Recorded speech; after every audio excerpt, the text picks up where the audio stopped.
Cette vidéo est la suite de notre première vidéo sur comment sortir de la friendzone. Si vous ne l'avez pas regardée, je vous laisse le lien ici et en description. Alors, comment sortir de la friendzone et ne plus jamais y entrer? Pour sortir de la friendzone, la solution est en réalité très simple, vous devez casser le rapport. On est dans la friendzone qu'à partir du moment où on accepte d'y rester. Après le rejet de vos avances, vous continuez à garder le contact avec cette femme, en espérant secrètement qu'elle finira par changer d'avis.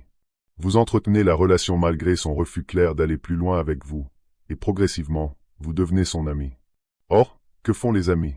Ils partagent du temps ensemble, se confient l'un à l'autre, se soutiennent mutuellement, mais ils ne couchent généralement pas ensemble.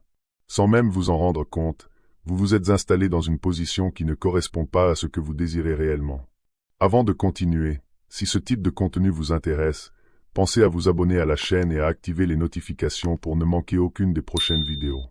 La friendzone n'existe que parce que vous restez dans la vie d'une femme qui a clairement refusé vos avances. Pour en sortir, il faut donc mettre fin à cette dynamique.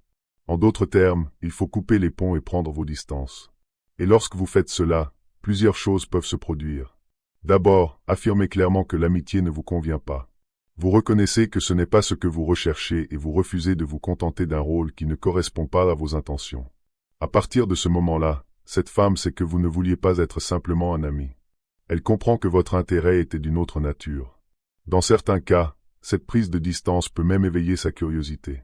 Elle peut commencer à vous voir différemment, à s'interroger sur vous ou à garder un œil sur votre évolution. Si elle découvre par la suite des qualités qu'elle n'avait pas remarquées auparavant, elle pourrait éventuellement revenir vers vous. Ce scénario reste possible, même s'il ne doit jamais devenir votre objectif. L'essentiel est ailleurs. Mettre fin au contact est bénéfique parce que cela vous permet de rester aligné avec vos véritables désirs et de préserver votre estime personnelle. Vous cessez de jouer un rôle qui ne vous convient pas. Comme nous l'avons expliqué dans la première partie, lorsqu'une femme vous considère exclusivement comme un ami, toute tension romantique ou sexuelle disparaît généralement. C'est précisément pour cette raison qu'elle se sent libre de vous parler de ses relations, de ses coups de cœur et de sa vie sentimentale sans aucune retenue. Concrètement, casser le rapport signifie plusieurs choses. Cela signifie refuser une relation amicale lorsque vous savez pertinemment que vous voulez davantage.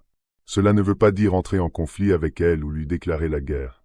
Vous pouvez rester poli, respectueux et cordial lorsque vos chemins se croisent.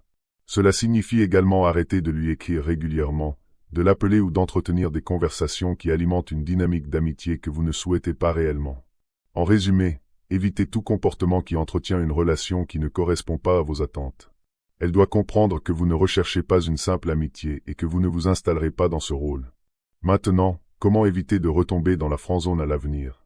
La première règle est d'apprendre à accepter un non lorsqu'il se présente. Si une femme refuse vos avances, acceptez sa décision et avancez. La deuxième règle est de tourner la page sans nourrir l'espoir qu'elle reviendra forcément un jour. Plus vous vous accrochez à cette idée, plus vous risquez de rester bloqué émotionnellement. La troisième règle est de ne pas chercher à lui prouver qu'elle a eu tort de vous rejeter. Même si vous êtes convaincu de votre valeur, ce n'est pas votre mission de la convaincre. Quittez simplement la scène, sans regret, et dirigez votre énergie vers d'autres horizons. L'attraction repose sur des mécanismes complexes qui échappent en grande partie à notre contrôle conscient. Lorsqu'une personne n'est pas attirée par vous, il existe très peu de moyens de modifier profondément cette réalité. Accepter cela permet de gagner un temps précieux et d'éviter beaucoup de souffrances inutiles. Au final, la question mérite d'être posée. La friendzone existe-t-elle vraiment? D'une certaine manière, non. Car ce n'est pas l'autre personne qui vous y place. C'est vous qui choisissez d'y rester lorsque vous acceptez une situation qui ne correspond pas à ce que vous voulez réellement. La friendzone n'existe donc que parce que vous acceptez d'y être.